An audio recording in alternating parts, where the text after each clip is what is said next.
ہمارے نبی حضرت محمد مصطفیٰ صلی اللہ علیہ وآلہ وسلم کو 2 حوض عنایت فرما دیے جائیں گے، اور باقی جتنے بھی پیغمبر ہوں گے ان سب کو ایک ایک حوض عنایت فرما دیا جائے گا۔ تو آئیے اس بارے میں معلوم کرتے ہیں اور سنتے ہیں کہ ہمارے نبی کو جو 2 حوض عنایت فرما دیے جائیں گے تو ان کے جو امتی ہوں گے وہ ان حوض سے کس وقت پانی پیئیں گے، کس وقت فائدہ اٹھائیں گے۔ اعوذ باللہ من الشیطان الرجیم، بسم اللہ الرحمن الرحیم، رب اغفر ورحم وانت خیر الراحمین۔ ہمارے نبی حضرت محمد مصطفیٰ صلی اللہ علیہ وآلہ وسلم کو جو 2 حوض عنایت فرما دیے جائیں گے ان میں سے جو پہلا حوض ہوگا وہ تو حشر کے میدان میں دیا جائے گا، جس وقت قیامت کے روز سب لوگ پیاسے اپنی قبروں سے باہر نکلیں گے تو وہ حضور پاک صلی اللہ علیہ وآلہ وسلم کی سبیل پر یعنی حوض پر جا کر اپنی پیاس بجھا سکیں گے۔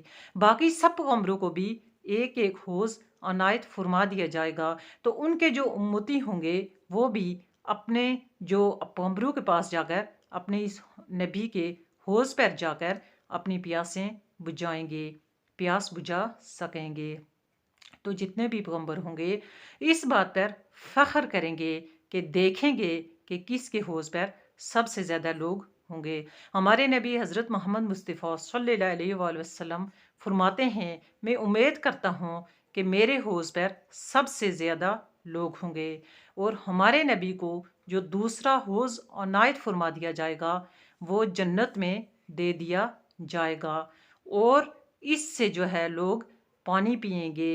اور اس سے فائدہ اٹھائیں گے۔ یہ حوض کسی دوسرے نبی کو پیغمبر کو نہیں دیا جائے گا، صرف ہمارے نبی کو دیا جائے گا، اور ان دونوں حوضوں کو کوثر کہتے ہیں، ان دونوں حوضوں کا نام کوثر ہے۔ اس طرح کی پیاری اسلامی معلومات کو سننے کے لیے میرے اس چینل کو سبسکرائب کر لیں، تاکہ میری آنے والی جتنی بھی اسلامی معلومات ہوتی ہیں جنت کے بارے میں، آخرت کے بارے میں، وہ سب آپ تک پہنچتی رہیں۔ آپ ایسی معلومات کو آگے پہنچائیں، دوسروں تک صدقہ جاریہ کا ثواب حاصل کریں اور دین و ایمان میں اپنا حصہ ڈالیں۔ السلام علیکم ورحمۃ اللہ وبرکاتہ و مغفراتہ۔